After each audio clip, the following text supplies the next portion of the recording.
Muy buenas noches, señoras y señores, ¿cómo están ustedes? Bienvenidos a otro programa del Péndulo por Unicanal. Hoy les proponemos tres temas. El primero vamos a hablar nada más y nada menos que con el ministro de Hacienda, Benigno López, y don Carlos Fernández Valdovino, el presidente del BCP, sobre el presupuesto general de gasto de la nación y las posibilidades que tiene o no Paraguay de pegarse un salto y que esta pandemia no afecte tanto en lo económico, pero también hay otras cosas que debemos hablar con el ministro de Hacienda.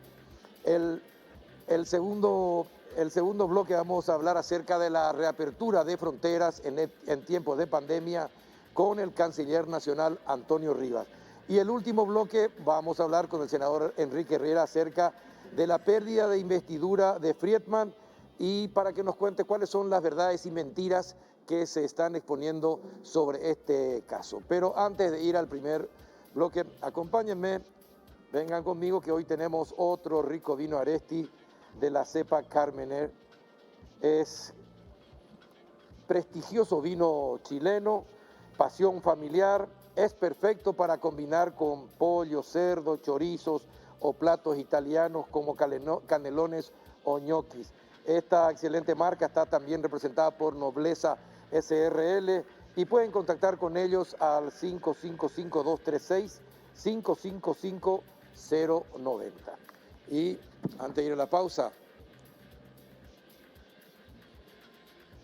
salud, pausa y ya retornamos para el debate.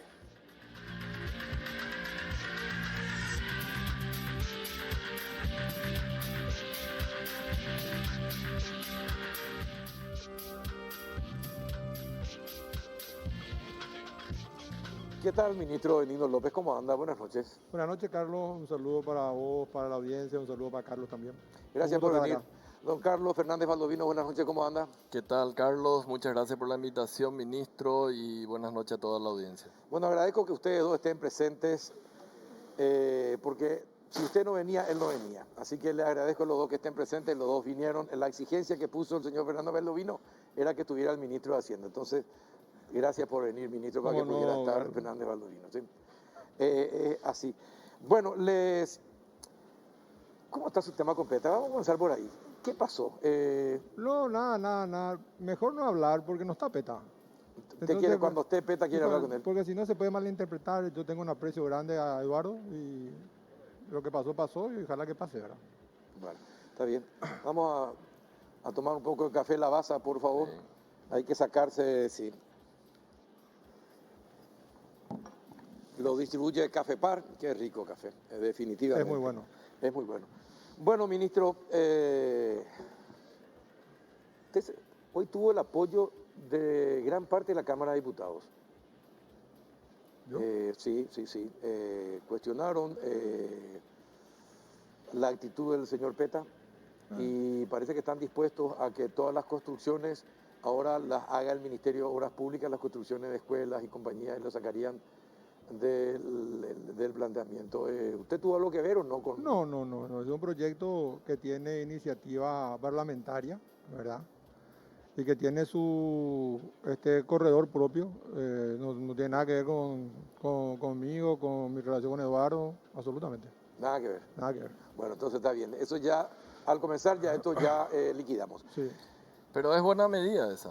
Yo creo que educación se tiene que dedicar justamente a eso, a educación. Educar. Para eso existe gente especializada en temas de construcción, que en este caso es el MOPC. Así como se está pensando también la cuestión de eliminar todas las UOC para que haya una unidad central en cuestiones de contrataciones que sea específicamente especializado en eso. Yo creo que también la parte de construcciones, tanto ahí como en el Ministerio de Salud, deberían estar realmente dentro del Ministerio de Obras Públicas. ¿Y por qué no unir también lo que era la Senavitat, que ahora es otro ministerio, otra burocracia, dentro del MOPC, de tal manera ir achicando el Estado? Es una buena idea, que es algo que también en el FEI ya se discutió. De hecho, siempre hablamos de eso en el FEI, de generar sinergia para ser más eficiente a la hora de distribuir recursos, asignar recursos y ejecutarlo de manera eficiente, ¿verdad? O sea, esa parte de la ley, yo creo que no es una mala ley, ¿verdad? Pero con mi tema completo no tuvo nada que ver. Bueno, ¿y cómo va a estar a ver, vamos a tener un salto, Paraguay a ser el que menos impacto tenga en la región en cuanto a su economía? Esperemos que sí. Los números que están viniendo, la verdad, están mejores de lo que preveíamos anteriormente. Hemos hecho nosotros como Basanomics, ¿no?, una corrección. Esperábamos entre -3 y -3,5%. Entidades como el Fondo Monetario esperaban -5%. Sí. Pero finalmente, al final del séptimo mes del año, tenemos un -0,3%. Es cierto que viene una parte difícil, que es el segundo semestre, porque el segundo semestre del año pasado fue bien bueno, entonces se compara con una base muy buena. Eso tiene una tendencia a que el crecimiento sea menor, pero de todas maneras, con todas las simulaciones que hicimos, no creemos que esté por fuera de un rango de entre -1 y -2% finalmente. Entre Sí. -1 y -2%. Mejor de lo que se tenía previsto, ministro. Yo recuerdo que hablé con un profesor de economía que es el director del London School of Economics, explicándole, es ministro de Hacienda de Chile. Y cuando en aquel momento le hablábamos de las perspectivas de que Paraguay caiga un 3% y que crezca un 5%, él ya decía, si esos son los números que cierran, serán uno de los países con mejor desempeño económico, porque hoy los números en la economía mundial son devastadores, ¿verdad? O sea, yo creo que vamos a ver qué piensa el Banco Central, que es lo que nosotros vemos, ¿verdad? Yo respeto los números. Carlos es una persona que entra a la cocina de los números, o sea que generalmente está muy cerca de lo que pronostican, pero tenemos todavía el desafío del COVID, ¿verdad? O sea, tenemos todavía que seguir trabajando. Yo quiero poner en perspectiva, yo no creo que sea nada al azar, ¿verdad? Yo creo que esto refleja que hemos presentado un buen plan económico de emergencia con la ayuda de todos en aquel momento, donde hubo mucha disidencia y hubo un acompañamiento de que ese era el camino para ir mejorando esta situación, para construir ese puente entre el cierre de la economía, el funcionamiento de la economía, el fortalecimiento de los sectores. Y yo creo que eso ayudó en ese momento, y ahora ojalá podamos generar un nuevo plan para que el año que viene, con el presupuesto aprobado, con las leyes que estamos presentando de mejora de la calidad del gasto, también se genere esa sinergia importante para que la economía tenga un desenvolvimiento razonable. No va a recuperarse lo que se perdió. O sea, nosotros caímos en recaudaciones de manera muy, muy severa. Y no va a ser para todos el mismo desempeño. Van a haber sectores que van a seguir sufriendo, ¿verdad?, esta pandemia, sobre todo en economías informales como la nuestra, donde esa informalidad es lo que nos está costando poder identificar y llegar de manera adecuada a ese sector que no tiene acceso a ninguna de las medidas que sacamos. Por fuera de eso, yo creo de que si se confirman estos números, como son pronósticos, tampoco no sabemos. Toda la incertidumbre es complicado en el mundo de los economistas, Carlos. Para mí es un nuevo mundo que estoy conociendo. Y esta incertidumbre, vos no podés decir que el COVID desapareció. O sea, nosotros estamos hablando con el ministro de Salud, que tiene que presentar su presupuesto, y él me dice lo mismo. Estaría genial el presupuesto si es que sabemos que la pandemia desapareció, ¿verdad? Pero probablemente va a durar un año más. Entonces los efectos en el tema de salud va a tener que seguir fortalecido, va a tener que seguir siendo robusto. Entonces vamos a tener que buscar alguna salida para resolver ese problema si es que se da también. Pero fuera de eso, los números son importantes, se reflejan también en el funcionamiento de la SED.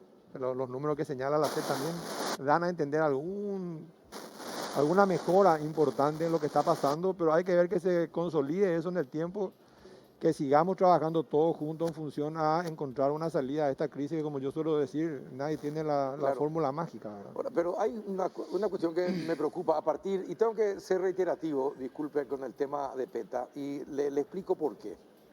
Se está discutiendo el presupuesto. Sí. El presupuesto finalmente lo hace. Si bien ustedes lo presentan, finalmente lo determina el Congreso. Nunca hubo disciplina, o hubo muy poca disciplina de parte de los ministros y de los directores de entes del Ejecutivo, principalmente, en épocas anteriores, y parece que ahora también, en elaborar un presupuesto del Ejecutivo y ir a pelear por otro presupuesto que el que había aceptado previamente. Sí. Lo que pasó con el ministro de Educación, que puede tener fundamentos y razones valederas, es un llamado de atención que otros ministros y otros directores de entes hagan lo mismo. ¿Cómo esto le va a complicar? ¿Cómo se puede entonces pensar en un presupuesto si el Ejecutivo diseñó algo y los ministros le dicen no nos alcanza y vamos a pedir, y ahí en el Congreso vamos a tener votos? El problema yo creo que no se resuelve como se podía resolver en épocas donde había recursos. Yo creo que esta práctica viene de los años que había superávit fiscal y que vos podías determinar, bueno, lo que no te damos ahora vamos a usar de otra manera. Hoy vos tenés un problema de tu ingreso. Sí. Los ingresos van a ser similares al 2018, más o menos. Tus gastos no pueden ser del 2021. Así de sencilla es la ecuación. Y yo le entiendo a los ministros. O sea, yo estuve en entes, también antes de ser ministro, yo también me iba a los al Congreso a tratar de justificar mi presupuesto, ¿verdad? Pero nosotros de fuera de Hacienda miramos nuestro presupuesto, o sea, nuestro propio problema. En Hacienda se mira la película completa. Entonces yo no puedo reasignar recursos de otra entidad o de otras finalidades para sostener algo que ya está sostenido, como es, por ejemplo, lo que reclaman algunos, no es solo el MEC, otros, más salario. Cuando vos no sabes hoy si lo que tenés presupuestado te va, inclusive se va a dar, porque es incierto y no sabemos qué va a pasar. Entonces yo no puedo, ¿cómo voy a hacer la redistribución? Es una fórmula imposible. Yo creo que es cierto lo que vos decís, siempre ocurrió. También hay que mirar que está ocurriendo menos. O sea, yo me estoy yendo, tomó una decisión en la comisión bicameral de que Hacienda esté presente. Estamos presentes en todas las reuniones y los desacuerdos son los menos, ¿verdad? Y van a chocar con el mismo problema de los recursos, ¿verdad? De dónde vamos a sacar los recursos. Y ahí tenemos que tener cuidado porque no podemos nosotros desvestir un santo para vestir otro. Y se van a empezar a mirar lugares donde aparentemente hay recursos. Entonces, ¿qué hacer con esos recursos, ¿verdad? Entonces yo creo que vamos a tener que mirar eso, vamos a tener que estar acompañando. Yo creo que en el final de la película vamos a ver qué entiende el Congreso, como vos decías, el que define el presupuesto, sí, claro. Pero yo no puedo decir que estamos peor que en otros momentos porque tenemos las diferencias que tenemos son las menores. Y se va a dirimir por el lado de una argelería, que no nos llevemos, no nos pongamos de acuerdo. Yo entiendo, yo pido disculpas también a la gente por eso. Pero los ingresos, o sea, nosotros no podemos generar expectativas en función de ingresos que no tenemos. ¿Con qué déficit ya se fue el presupuesto, por ejemplo? Ese es un tema que hay que poder explicar bien y poder tener una solución razonable en la discusión. La ley de responsabilidad fiscal, la que está vigente, ¿verdad?, nos exige a nosotros presentar un presupuesto dentro del límite del déficit del 1,5. Nosotros hoy por la pandemia, que yo creo que hay que meter en todos los análisis el efecto de la pandemia, 1.600 millones de dólares, 4 años de emisión de deuda que hacemos, que va a afectar en el tema de intereses, por ejemplo, el año que viene. Y hay que meter eso en el análisis para poder tener una respuesta adecuada de qué tenés que hacer para salir de este problema. Entonces nosotros tenemos hoy ese problema, eso va a generar, o sea, yo creo que el enorme trabajo fiscal y monetario de los últimos 15 años se puso en la economía en esta pandemia, que es que hace posible que esto pueda ocurrir, hace posible que podamos que tengamos crédito, hace posible que podamos endeudarnos para generar los recursos para la pandemia, hace posible que podamos fortalecer la salud hoy que se necesita, hace posible que podamos llegar al vulnerable hoy que se necesita, y podamos tener que recomponer eso. O sea, nosotros no podemos seguir con eso eternamente y no podemos seguir con los programas sociales eternamente. Exacto. Esto es transitorio. Sí, sí.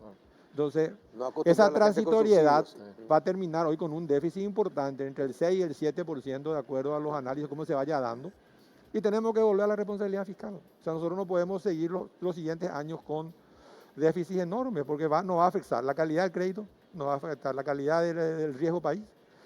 Mucho se pierde si nosotros descabalgamos de algo que fue política nuestra de construir sobre lo que funciona. ¿Qué funcionó en Paraguay los últimos 15, 20 años? La política económica, un banco central independiente que cumple su rol y un fisco responsable, que ahora puso todo en la economía. O sea, tuvimos una pandemia, tuvimos que reaccionar así. El año que viene esperemos, y peor aún, nuestros 1.600 es gasto corriente. O sea, la inversión en financiar gasto corriente, que nunca lo hicimos tampoco. Entonces nosotros rompimos algunos paradigmas para salir de este estrés. Y bueno, ahí que tenemos que volver. Entonces tenemos, la semana que viene vamos a hacer una reunión con referente al sector civil, expertos. Carlos va a estar invitado seguramente. Siempre colabora desinteresadamente con los problemas que le damos. Y vamos a presentar nuestro plan fiscal para volver a la responsabilidad fiscal en los próximos 3 o 4 años. En 3 o 4 años. Sí, para volver nosotros al 1,5. Volver al 1,5. Bueno, más 3 que 4. Y Está bien, pues yo creo que ese no va a poder ser un problema. Pues. Si es 3 o si es 4 no nos vamos a matar por eso. Quiero volver un poco hacia atrás en la cuestión esto de los problemas presupuestarios que siempre hay. Yo creo que todos tenemos que empezar a mostrar un poco de empatía acá con la situación económica.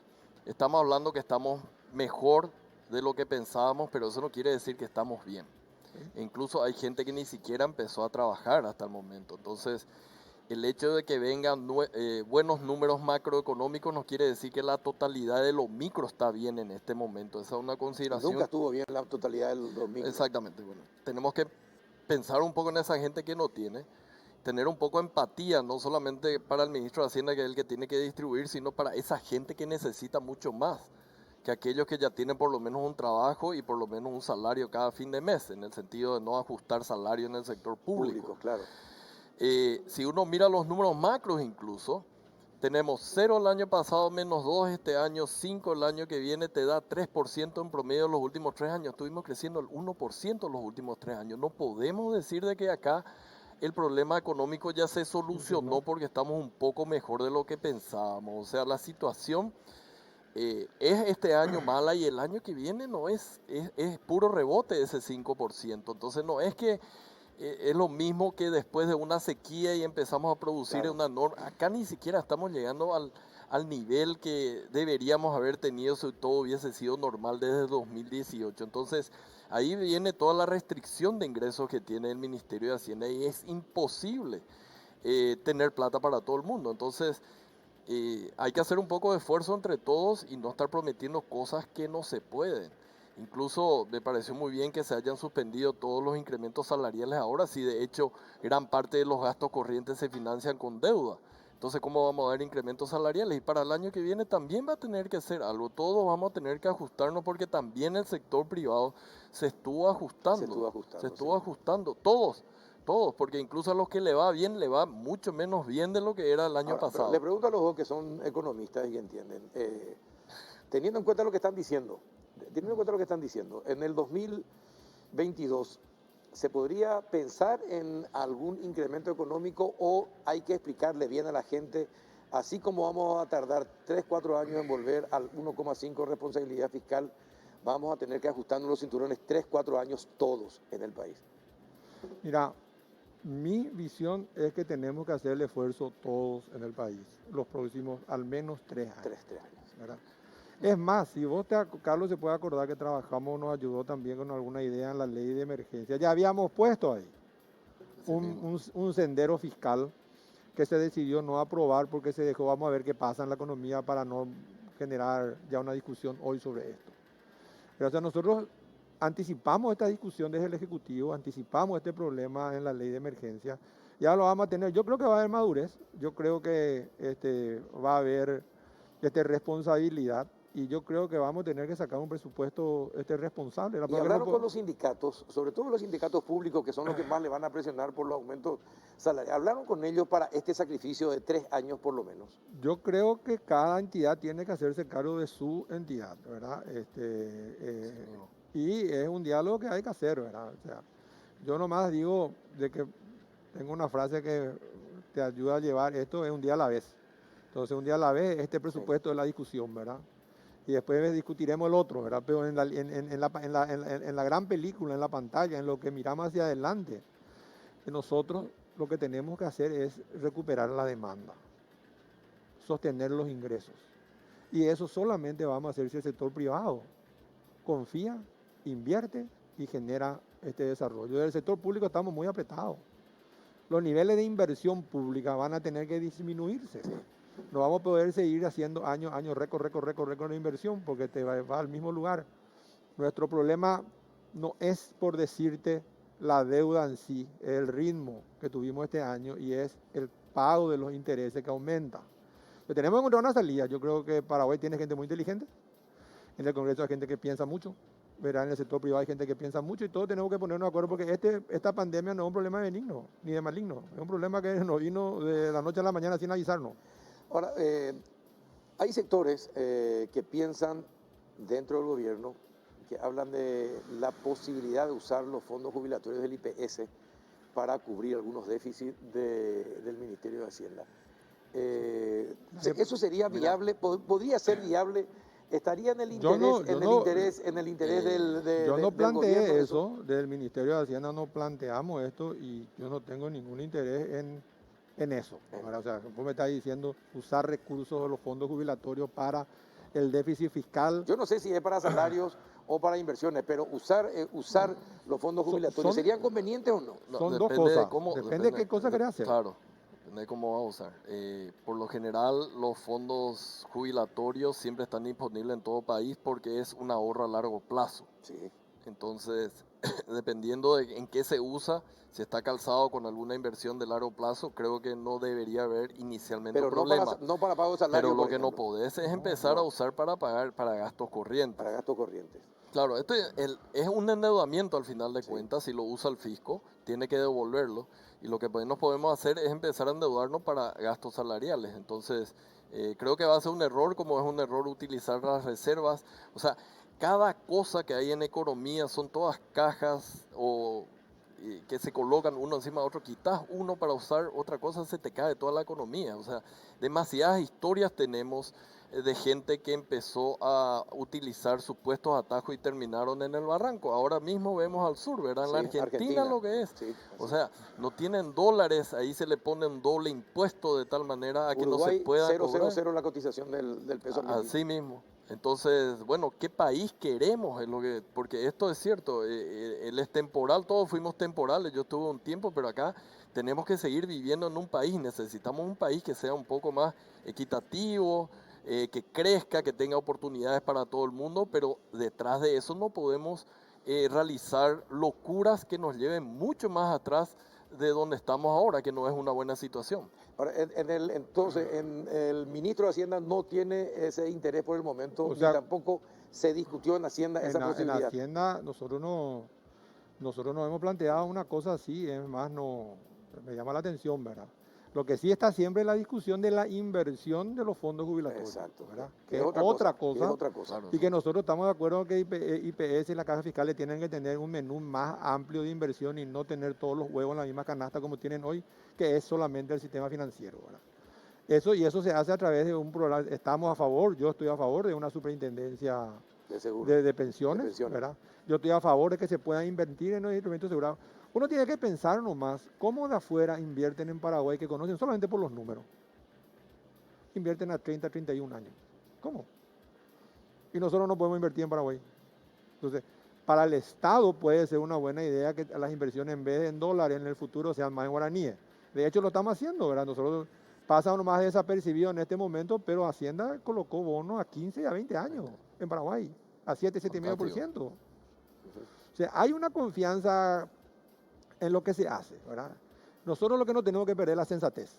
Totalmente. Nosotros tenemos que, como dice Carlos, yo estoy 100% de acuerdo, tenemos que pensar cuando nos estemos más nosotros. O sea, ¿qué vamos a dejar? ¿Cuál va a ser la herencia? ¿Qué camino vamos a seguir? ¿Qué medidas tomamos en esta situación? ¿Cuáles fueron los desafíos y cómo enfrentamos? Pues no podemos perder la sensatez, no podemos creer que hay un camino corto, no hay solución mágica, no hay almuerzo gratis, dicen los economistas, ¿verdad? Entonces tenemos que tomar las medidas que son hoy importantes y urgentes. Yo creo que importante y urgente es del lado del Estado hacer esas reformas que estamos planteando, que hace rato se habla. La reforma del sector civil, la reforma del sistema de compras públicas, la reforma del sistema de pensiones que queremos hacer el año que viene, que va a ser complicado, se hizo en el 2003 y hoy esa reforma quedó en aguas de borraja, porque o leyes o sentencias aniquilaron la Caja Fiscal y ese es un problema.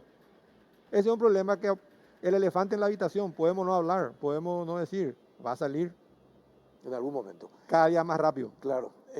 Usted habló con el Congreso, habló con los principales líderes de los partidos sobre el presupuesto que presentaron. Sí, yo hablo con ellos, tengo por lo menos un diálogo franco y les explico esta misma franqueza. Cuando hablo, cuando me llaman, estoy en contacto, estoy todos los días en la comisión bicameral, respondo todas las preguntas.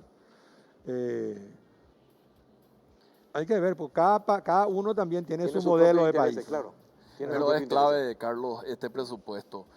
Simplemente para que la audiencia, si es que no sabe, este año fue el año donde se vieron la mayor cantidad de bajas en la calificación o en la perspectiva de riesgo en los países.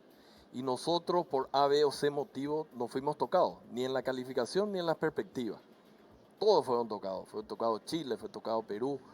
Entonces, la gente está mirando también de afuera, justamente al único o el tropezón que podamos darnos de tal manera de decir, bueno, vamos a bajarle la calificación a las perspectivas, lo cual va a ser pésimo.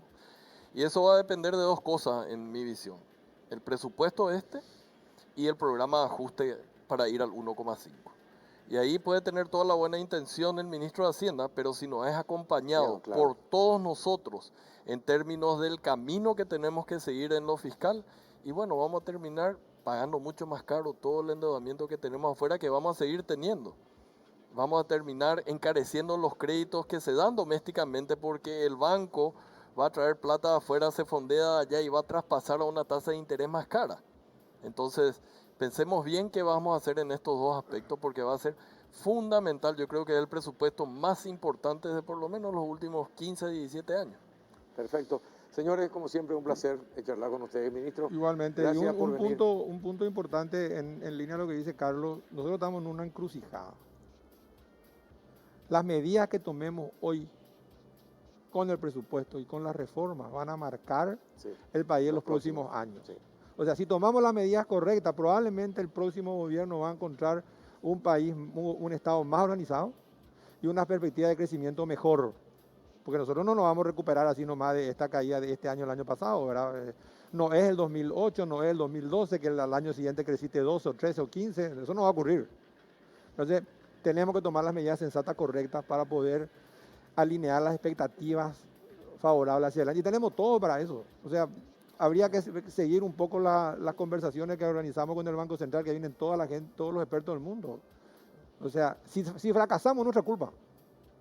Culpa del país. Perfecto. No somos 2008 ni 2012, somos 2003. Ahí elegimos nosotros el camino del éxito. ¿Sí?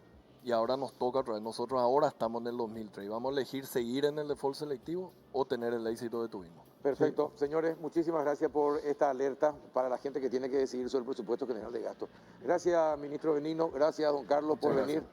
Y espero que disfrute este sábado el campeonato que tanto añora. Sí, efectivamente. Muchas gracias. A la vuelta de la pausa estamos con el canciller nacional. Ya volvemos. En Bristol, aprovecha la semana de lavarropas y secarropas con precios imbatibles y las cuotas más bajas del mercado en todas las marcas y modelos. Escucha esta super oferta. Lavarropas automática Midea 7 kilogramos carga superior. Precio normal 18 cuotas de 180.000 guaraníes. Ahora, solo 18 cuotas de 119.000 guaraníes. Contactanos ya desde la comodidad de tu hogar al WhatsApp 0991 670 000, llamando al 519 4000. También a través de nuestras redes sociales o comprando online en www.bristol.com.py. ¿Qué esperas? ¡Pedí ya! Bristol, la mejor casa de electrodomésticos del país.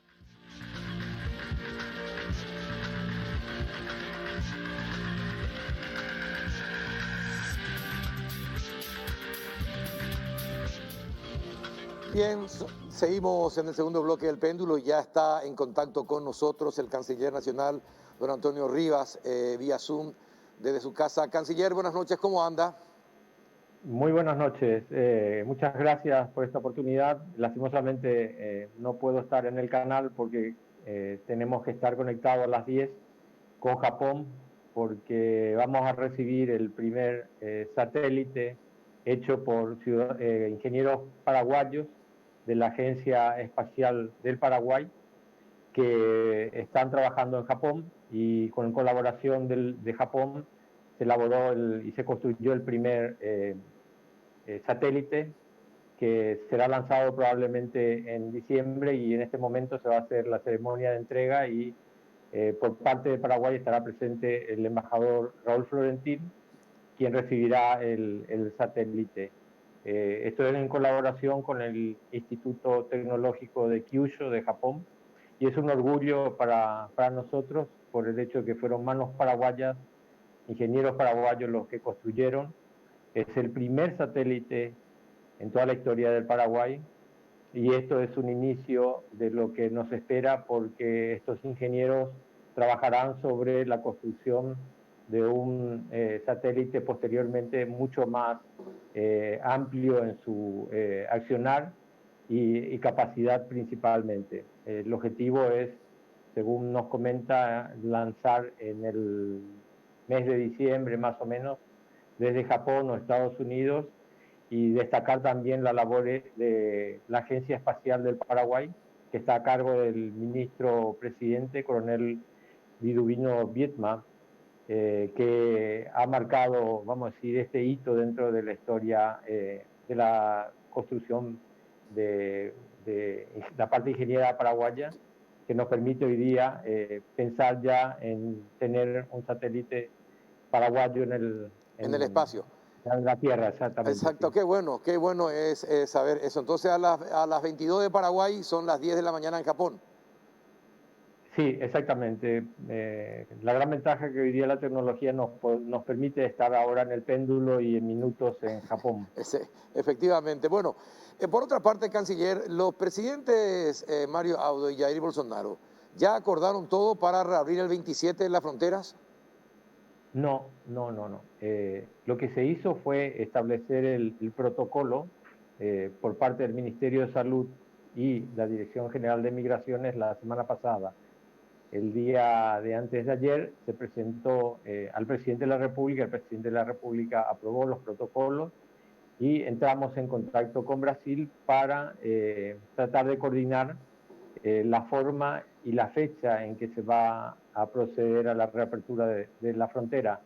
Pero primero pasa por vamos a decir, una conversación que deben llevar a cabo los presidentes una vez que las partes técnicas de ambos países informen a los mismos de que todo está listo para la reapertura de la frontera. La semana pasada hemos firmado un acuerdo con el canciller de Brasil para establecer los centros de logística para el comercio fronterizo, pero no es porque se firma y a los 10 minutos ya se pone en acción esa. Se tiene que montar toda una estructura para eso, pero con esta situación de la probable reapertura de fronteras se tiene que mover todo un aparato logístico, también se tiene que mover todo lo que es migraciones, todo lo que tiene que ver con la parte de migraciones Brasil también. Hay muchos temas que hay que cerrar primero para que los presidentes puedan acordar la fecha y a partir de ahí hablar sobre el día de la reapertura. Ahora, esto Pero va a ser... no es así como dicen el 26 o el 27. Claro, está bien. Es importante que se aclare esto para tranquilizar a la gente que está muy ansiosa de que, sobre todo en las fronteras, de que comience nuevamente a fluir el comercio. Esta decisión, Claro, ¿esto va a afectar a Pedro Juan, a Salto del Guairá también, canciller? También, exactamente, también se trabajaría sobre las otras dos ciudades. El objetivo es justamente permitir que todo el aparato burocrático de ambos países puedan estar listos para trabajar en ese sentido y acordar la fecha.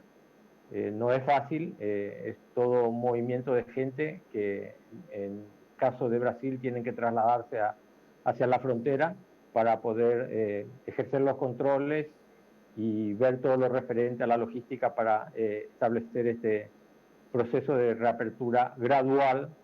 Es importante acordar eso, gradual de la frontera. Y con Argentina, ¿cómo está la conversación con Argentina para hacer lo mismo? Encarnación, Pilar, Alberdi. ¿Cómo está la situación con Argentina, canciller? Sí, se ha mantenido una reunión a nivel de vicecancilleres hace cuestión de 2 meses, donde hemos también presentado algo parecido a lo que establecimos con Brasil con respecto a centros logísticos de comercio fronterizo. Hemos enviado también los protocolos y estamos a la espera de una respuesta sobre el particular. Ellos lo van a estudiar. Hemos tenido contacto nuevamente hace unos días. Ellos se comprometieron a estudiar eso y nos darán una respuesta en breve. Ajá. Bueno, está bien. En breve, ¿cuánto tiempo es diplomáticamente hablando en breve? Y en el caso de la Argentina tiene que consultar con todas las instituciones que estarían involucradas en el proceso de control migratorio, en el proceso sanitario, todo lo que hace referencia a los controles que tienen que poner en marcha en los distintos puntos fronterizos. es una cuestión de que ellos tienen que analizarlo y luego tendremos la respuesta, positiva o negativa.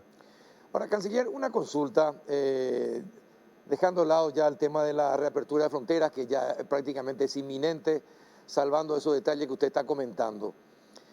Cuando la Cancillería presenta un pedido de acuerdo al Senado para embajador, cónsul, etcétera, etcétera, ¿es un pedido del canciller o es un pedido del presidente de la República como titular del Ejecutivo? El pedido generalmente es para el nombramiento de un embajador. Para un embajador, sí. Y es el presidente de la República el que envía la solicitud de designación de embajador o embajadora para el país o el destino fijado en la carta de remisión del pedido de nombramiento. Ahora, bueno, ¿y cuál es el problema que está teniendo últimamente con la Comisión de Asuntos Constitucionales? Creo que es presidida por la senadora Lilian Samaniego, que según tengo entendido, porque me comentaban algunos parlamentarios, me comentaban que ella había dicho que mientras no se cumplían lo que ella estaba pidiendo, no iban a firmar ninguna posibilidad de nombramiento de ningún embajador propuesto por el Ejecutivo. ¿Qué está pasando con la presidenta de la Comisión de Asuntos Constitucionales, canciller? ¿Usted puede explicarnos, por favor? Sí, por parte de la Cancillería no existe ningún problema. Nosotros estamos abiertos siempre al diálogo. Creo que yo estoy hace un año en el cargo, desde que iniciamos los trabajos para obtener resultados para la Cancillería, hemos llevado a cabo más de 4 reuniones, creo, 4 o 5 reuniones con la Comisión de Relaciones Exteriores.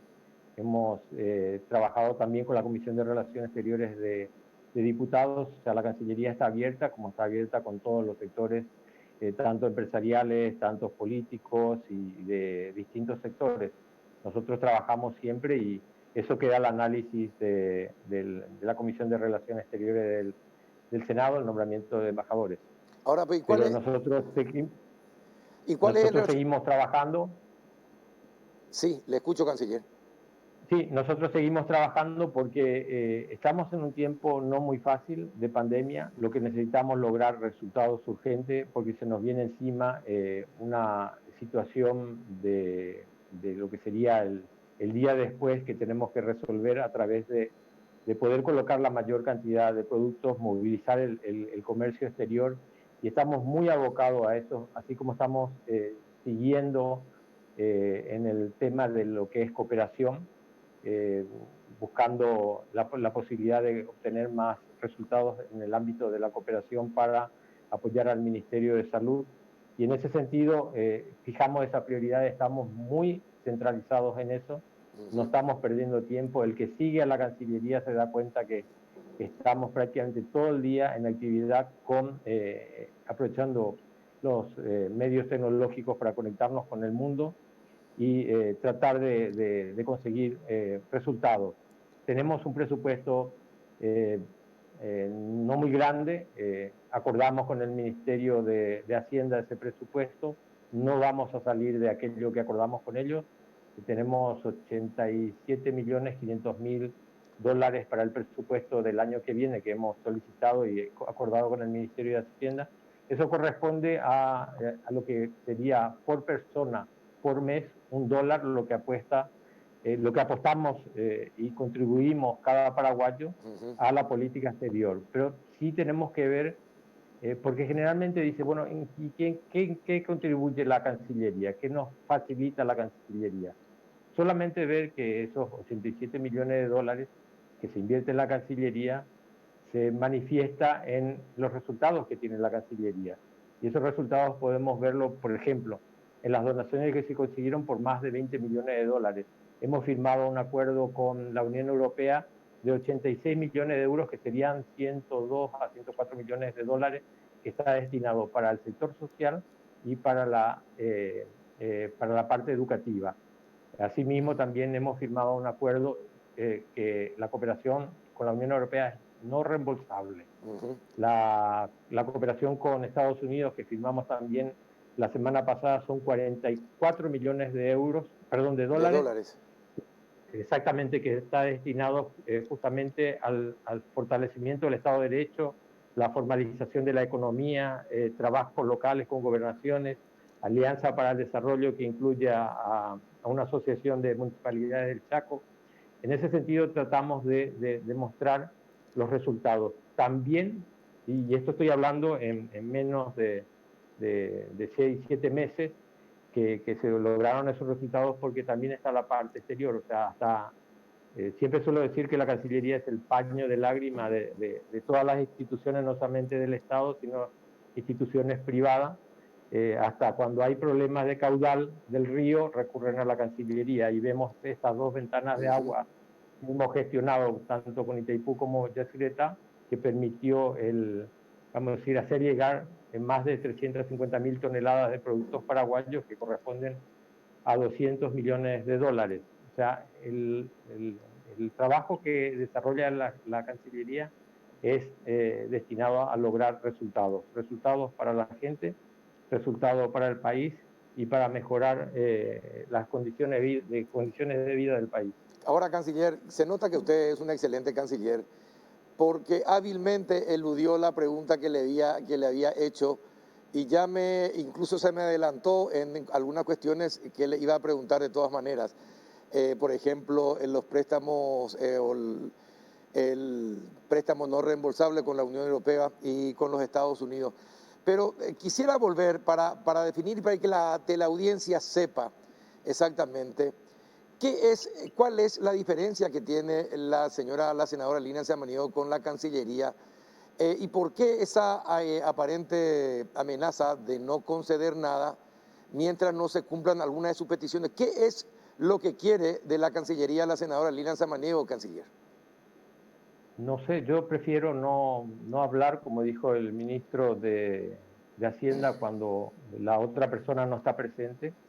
Eso es por educación siempre importante mantener la reserva, en el sentido de que yo no quiero estar en eso de dijo fulano, dijo mengano. Hay que tener en cuenta una cuestión muy especial, y para mí es muy importante esto. Yo represento, y nosotros representamos, los funcionarios del Ministerio de Relaciones Exteriores, a la Cancillería, que es la imagen del país. La Cancillería no puede estar en los dime y direte, no puede estar en los debates mediáticos por cuestiones de diferencia. Nosotros tenemos que preservar la imagen, y por eso prefiero mantener esta posición, y más todavía en el hecho de que, como dice el ministro de Hacienda, cuando alguien no está presente no es bueno hablar de esa persona. Bueno, sí, ojalá que fuesen así mismo con usted, que cuando usted no esté presente no hablen de usted, canciller. Me parece muy correcta su posición, pero teníamos que preguntarle esto porque parece que hay ciertos problemas con la Comisión de Relaciones Exteriores. ¿Hoy hubo una reunión con esa comisión? No, la verdad que no. Hoy justamente, como comenzó la Asamblea General de las Naciones Unidas, yo estuve en el debate sobre países sin litoral marítimo toda la mañana, debatiendo con los demás países sobre las oportunidades y desafíos que tenemos como país, que lastimosamente no tenemos mar Sí. o sea, océano, y esos problemas tenemos que debatirlo a nivel de Naciones Unidas para buscar y generar posibilidades para que nuestros productos puedan llegar a destino, otros continentes. Claro. Y Exactamente. dígame, ¿cuánto sí. es? Yo principalmente, lo que siempre quiero aclarar, que el compromiso que yo tengo con la Cancillería es 100%. Tampoco no me siento atado al cargo. Yo no tengo aspiraciones políticas. El día que asumí, a los 2 minutos de haber asumido mi cargo, ya estaba a disposición. Mi objetivo principal es el trabajo por la Cancillería y principalmente lograr resultados. Tendría vergüenza si hoy día la Cancillería no está logrando los resultados que se espera de nosotros. Bueno, canciller, ¿cómo está nuestro comercio exterior y qué posibilidades? Antes de ir al comercio exterior, anteriormente a Paraguay le salía unos 120 millones de dólares más sacar toda su producción para exportarlo al mundo. ¿Sigue manteniéndose ese mismo nivel como somos un país sin litoral marítimo. ¿Sigue perjudicándonos esa situación en ese orden monetario o no? Sí, la verdad que como no tenemos mar, o sea, no tenemos costa marítima, nos perjudica muchísimo los sobrecostos que tenemos tanto en exportación como en importación, van del 20 al 60%. Entonces, tenemos que tener en cuenta eso cuando negociamos con otros países, debemos poner vamos a decir, sobre la mesa nuestra condición de país sin litoral Exacto. para poder obtener ventajas hacia el Paraguay. El Paraguay hoy día está contribuyendo también, porque hay que decir una cuestión especial, y en este sentido contribuye también a que, por ejemplo, Chile pueda llegar al Océano Atlántico y Brasil al Océano Pacífico a través de la bioceánica que está construyendo el Paraguay en el Chaco. Sí. Eso va a permitir a esos países poder conectarse. O sea, no solamente nosotros nos beneficiamos de las ayudas que recibimos como país sin litoral, en este sentido estamos contribuyendo también a unir dos puntas que necesitan una salida al mar, ya sea de Chile o Argentina al Atlántico a través de Brasil y viceversa. Entonces, es importante eso también tener en cuenta. Paraguay contribuye, se está cerrando el eslabón que faltaba para la bioceánica entre el Atlántico y el Pacífico. Y no solamente hay que tener en cuenta que uno necesita conectividad para llegar al mar, sino también tiene que hacer la conectividad interna. Y esto hoy día hay que ser justo en esto y decir que en este gobierno se está haciendo que la conectividad interna sea una realidad. Vemos que ciudades que anteriormente por una llovizna se clausuraba la ruta, no podían hacer llegar sus productos a la capital, por ejemplo. Hoy día vemos ciudades importantes del interior que tienen la ruta asfaltada y que sin ningún problema pueden hacer llegar sus productos para poder salir a través de nuestra frontera a la Argentina, al Uruguay, al Brasil o a Chile mismo. Ahora, canciller, ¿qué podemos hacer para mejorar las ventas, por ejemplo, a Taiwán de carne porcina? Le comento esto porque surgió esta semana la información de que China continental sí tenía muchos problemas de carne, iba a tener muchos problemas de carne porcina, pero como nosotros no tenemos relacionamiento con la China continental, entonces la gente decía, bueno, podría ser que China-Taiwán pudiera aumentar la compra y también de carne porcina. ¿Eso se negocia? ¿Es posible negociar, de conversar, canciller? Nosotros estamos hablando con Taiwán justamente para la exportación de carne porcina. La carne bovina está muy bien, inclusive ya se está exportando vía aérea. Habrán visto la degustación de carne bovina de alta calidad en los supermercados taiwaneses. Ahora Así vamos, mismo. No solamente por la carne porcina, sino otros productos como el arroz, la soja. Queremos que esta asociación que tenemos con Taiwán sea mucho más efectiva a través no solamente del comercio, sino también de las inversiones. Estamos hablando con el nuevo embajador taiwanés aquí para que las inversiones puedan establecerse aquí en el Paraguay, inversiones taiwanesas que puedan generar beneficios para nosotros en la creación de puestos de trabajo y para ellos también en la ubicación en el Paraguay y poder aprovechar nuestra centralidad para poder exportar a los países vecinos. Bien, ahora, canciller, ¿le contestó Paraguay a Amnistía Internacional sobre esta publicación de que Paraguay, Venezuela y otro país más latinoamericano estarían violando derechos humanos de la gente que está en los albergues?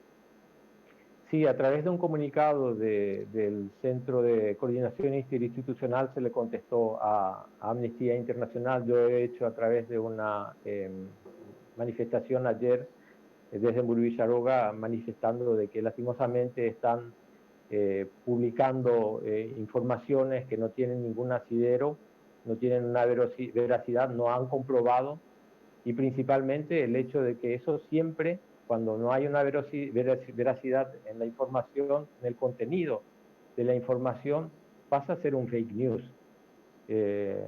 Siento mucho por estas organizaciones que no es la primera vez que ocurre, y hoy día vemos el resultado de los albergues, y creo que Paraguay en ese sentido fue pionero en la creación de albergue, y hemos desarrollado poco a poco el sistema de albergue, mejorando prácticamente semana a semana todo lo que hace referencia al tratamiento y más que nada al cuidado de las personas que acceden libremente a esos albergues. No es que, como dicen ellos, que son personas privadas de libertad. Exacto. De ninguna manera. Eso es una falacia, como de aquí en la China, como se diría vulgarmente. Y lastimosamente estas ONGs cometen esos errores, y es una pena por ellos, porque resta credibilidad a lo que ellos dicen. Nosotros vemos los resultados hoy día del establecimiento de estos albergues, que hace de que se haya vamos a decir, llegado a una situación no tan complicada en materia sanitaria, y hoy día vemos de que todos aquellos que pasaron por los albergues están teniendo la oportunidad de poder disfrutar libremente de sus familias después de haber regresado del exterior. Perfecto. Canciller, ya le liberamos porque en un minuto tiene que entrar también en contacto con Japón. Muchísimas gracias por estar una vez más en El Péndulo. No, por favor, y dejamos lo del comercio exterior, que es bien amplio, para la próxima ocasión. Espero estar ahí. Le tomo la palabra, Canciller, ya está.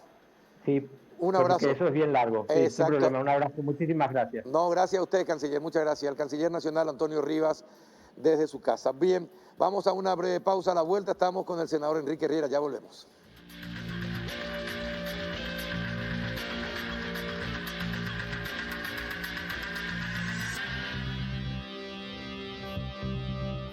Y en este último bloque del péndulo ya estamos en comunicación con el senador Enrique Riera. ¿Qué tal, senador? Buenas noches, ¿cómo anda? Buenas noches, Carlos. Un gusto grande estar de vuelta contigo en el péndulo. Muchas gracias por la comprensión de permitirnos entrar a través del Zoom. Y déjame usar el primer segundo para felicitarte por el programa con la senadora y con el periodista colombiano. Realmente fue brutalmente crudo, ¿cierto? Guardé los videos porque si uno no lo escucha de afuera no puede creer, ¿verdad? Y fue muy, muy oportuno y muy duro, ¿verdad? Una realidad que el Paraguay puede llegar a tener si es que no toman las cosas en serio. Así que te felicito por la gestión y por el programa. Me dejó profundamente impactado ahora. Bueno, perfecto, muy bien. Espero que esta charla con usted también sea impactante y que no se guarde nada, senador.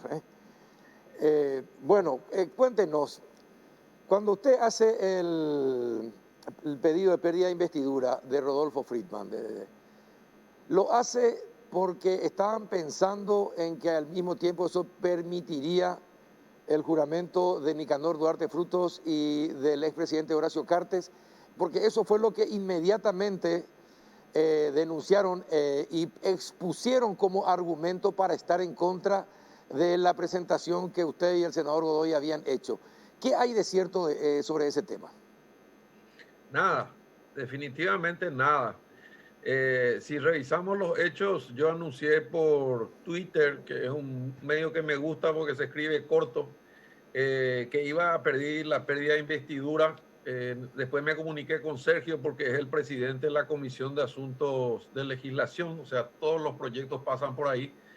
Y hice un borrador, intercambiamos con él, y después me dijo, ¿quién más estaría firmando? Me preguntó, no sé, le dije, yo preguntaba en tu bancada, yo voy a preguntar por el otro lado. Después me llamó la senadora Hermelinda Alvarenga, con quien tengo una extraordinaria relación, trabaja conmigo en la Comisión de Educación, y al final se sumó Zulma Gómez, Hermelinda por los liberales. Él me dijo que Tony iba a firmar, Tony Barrio y yo, ¿verdad? Manejamos el borrador, y la primera sorpresa que nos llevamos es que nos patearon una semana en el primer intento de tratar sobre tablas, y esa semana todo Guairá estuvo pendiente y todo Cazapá estuvo pendiente y me empezaron a enviar datos, Carlos, que yo no conocía. Los méritos no son nuestros, son de los ciudadanos de Guairá y de Cazapá. ¿Qué tipo de datos? Después, ¿Qué tipo de datos? Y datos, documentos, fechas, montos, fotocopias, boletas de depósito, más todo lo que averiguó Jorge a través del famoso accionista arrepentido, ¿verdad? El socio arrepentido. Entonces nos pusimos a escribir y llegamos a 18 páginas, reduciendo lo esencial. Y en documentos había cerca de 100.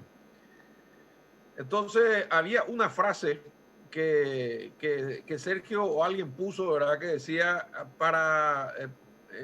además este senador no fue electo ni proclamado. Entonces yo recuerdo con la amistad que tengo, le dije, Sergio, si ponemos esta frase, este es el discurso del cartismo duro, ¿verdad? Entonces, pero yo creo que es así, me dijo Sergio. Y bueno, le dije yo, pero entonces puede ser que algunos firmantes no. Entonces pone algunos de los que nosotros, de los firmantes de este pedido, creemos que no fue electo ni proclamado, ¿verdad? Para no entrar en la discusión ni si echamos a un senador que no es, etcétera. Y encima después le pusimos letra chica al pie de página, ¿verdad? Para que no sea el tema central, ¿verdad? Y fue lo único que se agarraron, ¿verdad? Nos pidieron una semana más para estudiar los documentos. El presidente de la Comisión Constitucional es Víctor Ríos, que tiene la obligación por el artículo 80 y 83 de expedirse sobre cualquier tema en 30 días. Dice expedirán, se pronunciarán.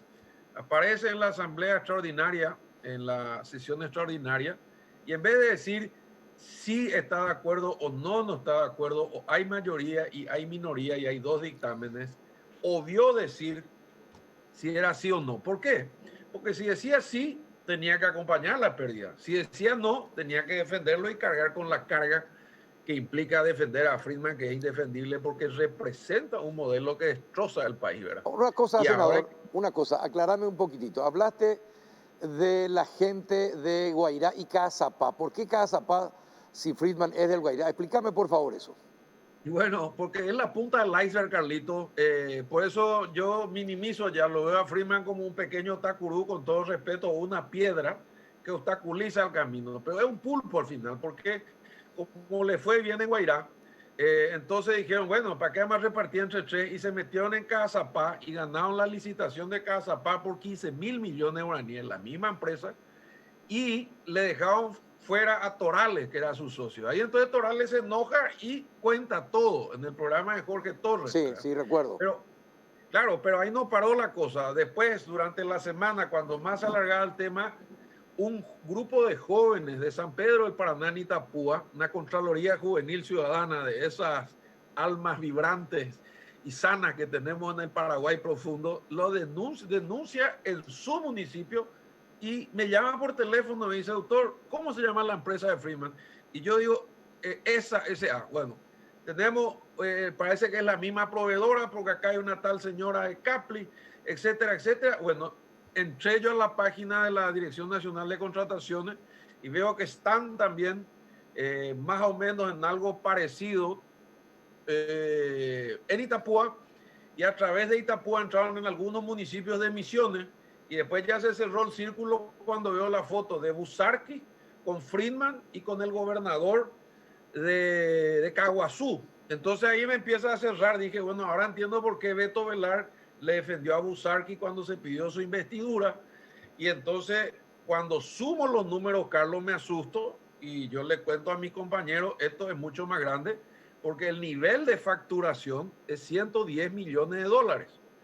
Entonces dije yo, bueno, con razón que el país no avanza, si nosotros tenemos 7 millones de paraguayos pagando impuestos para que los dueños del Estado se queden con toda la plata, y del presupuesto de general de gasto, que son 13.500 millones de dólares, más o menos, el 95% está colocado. Entonces, el gran negocio es estar prendido a la teta del Estado. O sea, vos y yo somos parte del grupo de imbéciles que pagamos nuestros impuestos para que un pequeño grupo mame de las ubres del Estado. Y por eso no avanzamos, Carlos. Entonces Friedman no es Friedman, Víctor Ríos no es Víctor Ríos. Y Víctor se metió en el baile y todavía no sé por qué. Y otra vez pasó lo mismo. Esta mañana tus colegas de Ñembucú me llamaron y empezó mi celular de vuelta a explotar y me dicen, averigua, productor, quién es María Carolina Cáceres. Y yo dije, no tengo idea, le dije, vos te voy a contar. Tiene un sueldo en el MEC de más de 9.800.000. Tiene un sueldo en la Universidad Nacional de Pilar de 2.600.000. Pero figura como extensionista por 2 millones y tiene otro sueldo administrativo en la Universidad de Pilar de 5 millones. Total saca 15 palos. Pero ¿sabes qué? Trabaja en el Senado. Pero tampoco le dije, ¿cómo va a trabajar en el Senado y va a trabajar en Pilar? Bueno, y después me dice, sumale a todo lo que se publicó, que la señora del Río es argentina, pero es concejal. O sea, no es que la familia del Río recauda 100 palos mensuales, sino que la señora aporta 19 palos más. Entonces, son los modelos los que nos están destruyendo, Carlos. ¿Entendés? Friedman, Río y otros son los modelos. Porque te puedo decir también que Noguera, que fue blanqueado en la Cámara de Senadores, es el dueño de la empresa de todos los asfaltos de Guairá. Entonces, y te puedo decir que la empresa de Friedman, que él dice que no tiene nada que ver y que de repente Richard dice que no hay prueba, le compra el Mercedes a la señora de $100.000, le compra joyas por $35.000. Vos decime si tenés, si vos tenés una empresa tan formidable que le compra a tu señora un Mercedes de $100.000. Es una cosa muy evidente. Pero, como si eso fuera poco, en la merienda y el almuerzo escolar también le dan a los empleados de Mauricio José Troche en Petropar. ¿Y quién le da? La empresa de Friedman. Entonces, al final, son pulpos, son presupuestívoros. Se alimentan de nuestro presupuesto, Carlos, y nos sobra el 5% para salud y educación. Porque estás metido en el tema educativo. ¿Cómo vamos a mejorar la educación? ¿Cómo vamos a llegar al 7%? Decime, ¿de dónde vamos a sacar la plata si todo el presupuesto está chupado por estos tipos que son los que administran? O sea, 7 millones de paraguayos mantenemos a un club de ejecutivos que viven como reyes durante 5 años y que no se van hace más de 15 o 20 años, porque hoy me decían que el 2023 el amigo senador Río cumple 20 años en la Universidad Nacional de Pilar. 20 años. Pero una cosa, senador, usted antes de la discusión en el Senado, ¿tenía todos estos datos? ¿Estos datos le llegaron o le llegaron después? Porque el esquema que usted está planteando es un esquema de complicidades y contubernios para lucrar con las adquisiciones que el Estado realiza. Y eso sí que eso es realmente muy grave si es así como usted está señalando. Bueno, te explico. A mí me tocó en las internas partidarias del 2018 estar por Guairá. Y ahí hice buenas relaciones con mucha gente. En una de esas tantas reuniones que ni siquiera fue partidaria, fui convocado a una extraña reunión a una casa particular donde había cerca de 100 personas que me denunciaron un hecho que me llamó la atención porque como intendente de Cue conocía un supuesto negociado de la mudanza a la terminal donde aparece una donación de 2 hectáreas de alguien muy generoso que finalmente terminó confesando que era un concejal del municipio de Villarrica. Pero lo curioso es que el grupo comercial formado por Noguera, Friedman, el hijo Antevi, no sé quién más, compró todas las propiedades alrededor para beneficiarse con la plusvalía del terreno. Esa gente me dejó una espina clavada y yo, como era candidato a senador, ni siquiera sabía si iba a asumir, le dije como hombre de derecho, denuncien. Y lo hicieron, valientemente denunciaron a la fiscalía local, no pasó nada, Carlos. Después lo hicieron con la Fiscalía Adjunta, un tal Sanabria, no pasó nada. Después lo hicieron con la Fiscalía General y ahí se movió un poco, hasta que finalmente se fue a la Contraloría y la Contraloría, y hay que reconocer las cosas correctas en público, se armó de valor, mandó en el 2015 un examen especial a pedido de los ciudadanos de Guairá y ahí encontró una barbaridad de que si yo te digo, vos no me vas a creer, o el público dice, no, este tipo está mintiendo, ¿verdad? Pero, por ejemplo, te voy a dar una perlita. Dale. Está todo anotado. Una perlita para que la gente se vea que este asunto no es serio. Fíjense, Rolando Alfaro, tío del Rodolfo Friedman y secretario de Obras de la Gobernación. Nepotismo, bien, gracias. Cargó el 3 de septiembre a las 9:17 horas de una sola vez 23.820 litros de combustible. Entonces la propia Contraloría dice, pero ¿cómo si no hay un tanque de nafta tan grande? Y vos pensás en los perros en su moto con sus 10.000 todo doblado para moverse y te indigna. Y dice la Contraloría, esto equivaldría a un tanque lleno de 30 camiones de 12 metros que realizan transporte internacional de carga y que cuentan con tanques de 700 litros de combustible, según consta en la denuncia presentada. O sea, ¿qué pasó también después? Que cargaron 13.000 litros en 7 minutos en otra oportunidad a supuestas máquinas que estaban trabajando. Pero a la vez aparece una factura de 500 millones de guaraníes de que en esa misma fecha, o sea, hasta torpes, ¿verdad? Las máquinas estaban en mantenimiento. Entonces, se cargó en el taller, estaban en mantenimiento. O sea, un carnaval, y te hablo de la época de gobernador, sí. Pero como algunos dicen, entonces, ¿qué es lo que pasó? Yendo a tu pregunta, a mí me contó la gente de Villarrica, pero el mérito es de Torales, que denunció, de Jorge, que lo publicó, sí, y de los ciudadanos de Villarrica de Cazapá, que hicieron la denuncia. Ahora, cuando ellos demoraron, me dieron mucho más datos, que son todos los que tengo ahora, y yo le dije, bueno, con esto, me pidieron por favor que no me calle. Ahora, ¿y cuál es? A ver, me habló de Busarquis y Víctor Ríos, pero ¿qué pasa con aquellos colorados que votaron por la no pérdida de investidura? ¿Cuál es el relacionamiento y qué tipo de relacionamiento tendrían con Friedman, o qué tipo de compromisos tendrían con Friedman entonces, senador? Bueno, ahí entramos en el campo de la especulación. Lo primero que debo decirte es que nosotros nos quedamos molestos, y yo me retiré de la sesión, porque no nos dejaron discutir. ¿Por qué se enojó el senador Río conmigo? Pues yo le dije, vos tenés que pronunciarte a favor o en contra. No se pronunció. Él dijo, la comisión por unanimidad decidió no pronunciarse. Violó el reglamento. Muy bien.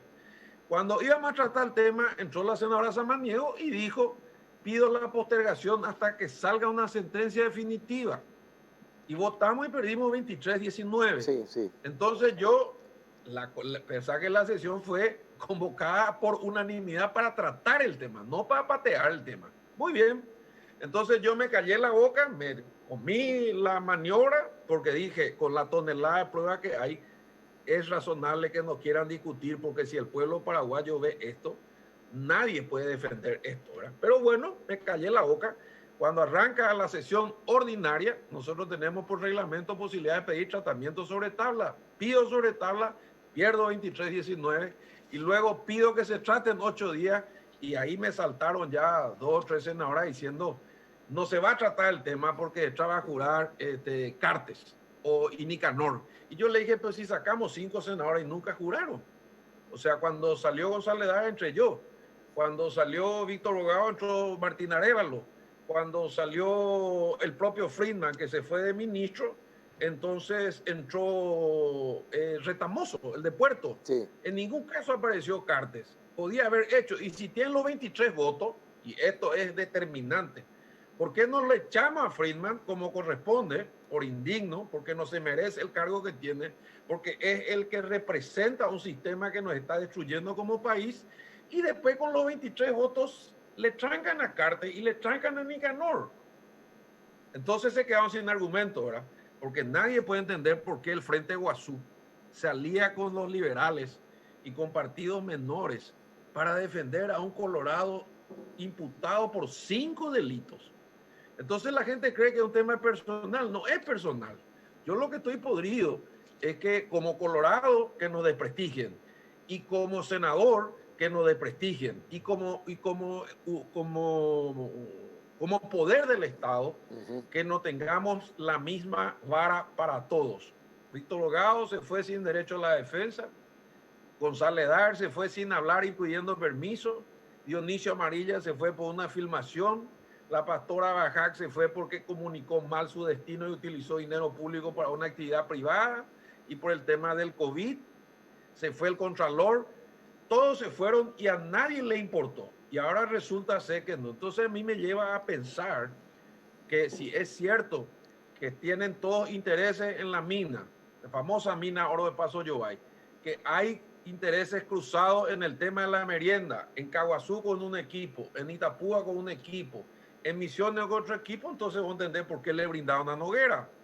Es como si o sabe mucho o directamente es un equipo que tiene otros planes de construir una nueva mayoría para apretarle al presidente para sacar alguna ventaja, porque esos son los 23 votos que se blindaron. Y con la excusa de que Traba, Jurán, Nicanor o Carte, entonces puede pasar a robar a cualquiera. Entonces yo mañana, Carlito, te paso a buscar por tu casa, nos vamos a robar un banco. Cuando nos agarre la policía decimos somos perseguidos de Carte y Nicanor. Nos tienen que largar en el acto, somos inocentes. Bueno, pero a ver, ¿y cuáles son las especulaciones que tiene sobre que me mencionaste Paso Yobay? Esto es tema, hay tema oro también metido, estaría metido detrás de todo esto. Tema oro, y no te olvides del tema INDER.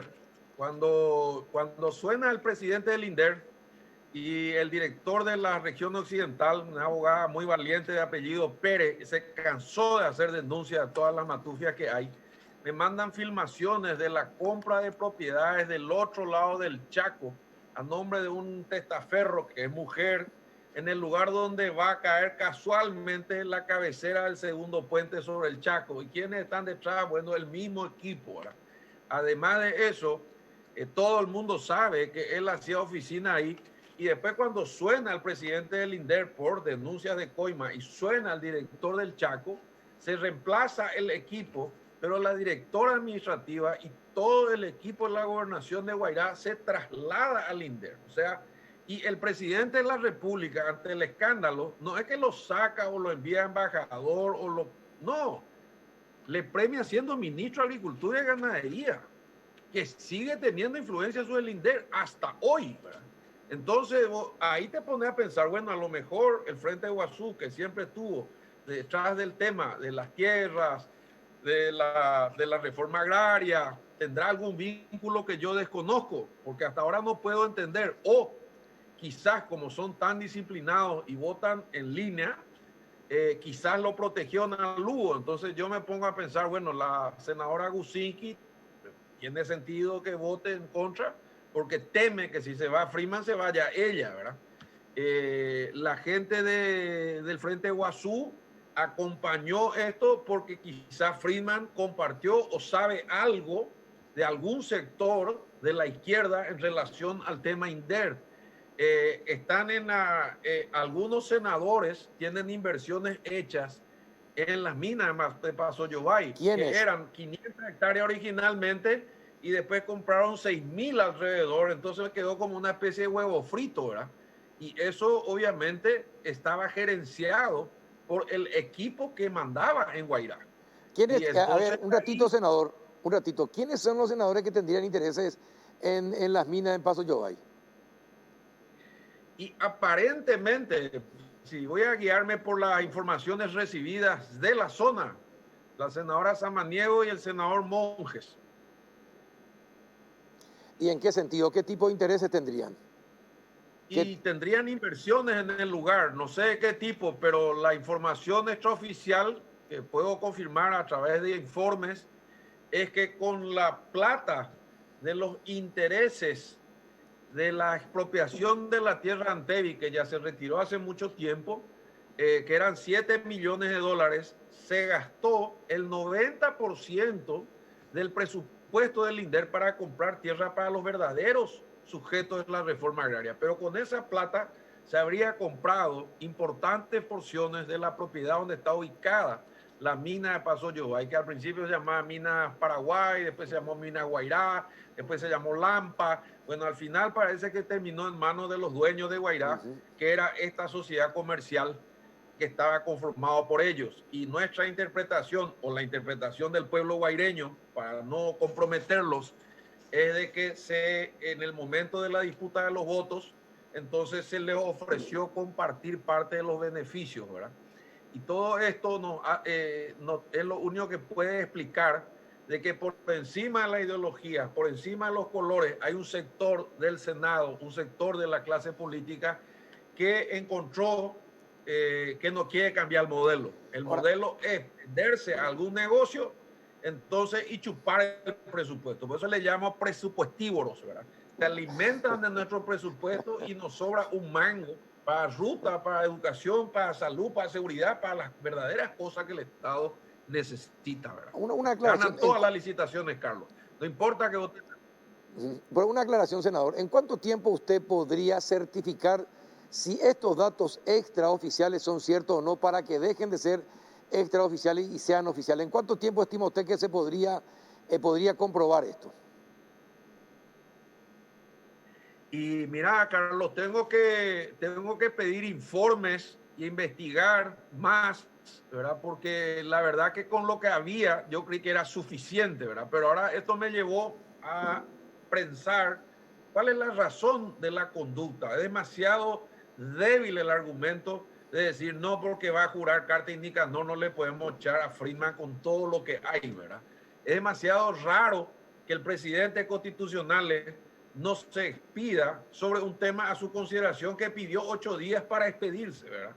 Es demasiado raro que la izquierda proteja a un Colorado, que nosotros siempre fuimos, digamos, adversarios, como Friedman, que tiene todos los problemas que estamos mencionando, porque no te olvides que dicen que no está probado que Friedman es el dueño, pero que tú adentro dice y está respaldado por boletas de depósito, por compra de autos, compra de joyas, screen de pantalla, y además, el día que fue imputado, su primo con su señora y la hermana, en el mismo día, a la misma hora, y en 3 ciudades diferentes, intentaron retirar 2.000 millones de guaraníes de una empresa con la que no tiene nada que ver. Sí, eso la fiscalía. Es increíble, eso fue.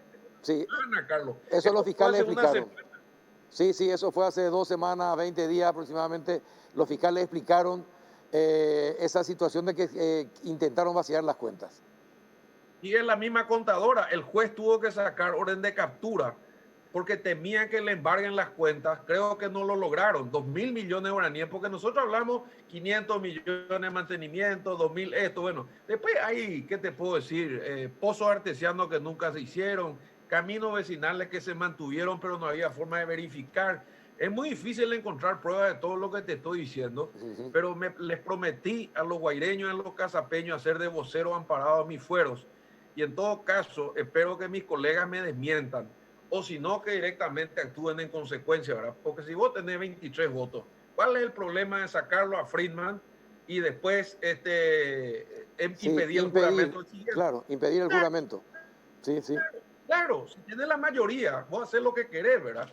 Entonces, Carlos, por eso te digo, la gente, inclusive el propio Friedman y el propio Ríos, a través de las famosas redes, largaban alguna argelería porque creen que es un tema personal, pero yo lo veo como obstáculos, son piedras que impiden el avance de Paraguay. Con esta clase política de todos los colores, lo que estamos haciendo es mantener un status quo que les va muy bien. Vos imaginate, Carlito, si ganás 100 palos por mes, sin laburar o laburando media, ¿verdad?